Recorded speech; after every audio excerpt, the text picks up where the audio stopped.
देखियो बच्चा में सब गोटा जरूर खेने हैवी।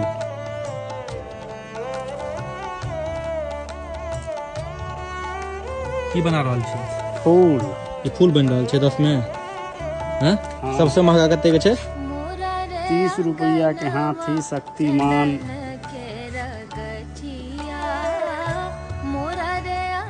और पाइयो ले छियै, बोतलो तोतलो पर दऽ दै छियै ना। वाह, बहुत दिन के बाद ई भेटल है। बच्चा में खूब खाई छलिए हम सब नहीं हो। कतऽ घर भेल अपने के? अशोक पेपर मिल वाला।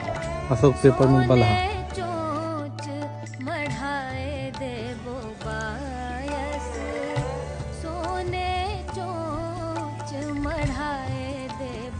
बचपन याद आ गया। लेकिन फूल से 10 रुपया का नहीं आओ। किनका किनका बचपन मन पड़ल हाँ जरूर बताओ कमेंट में।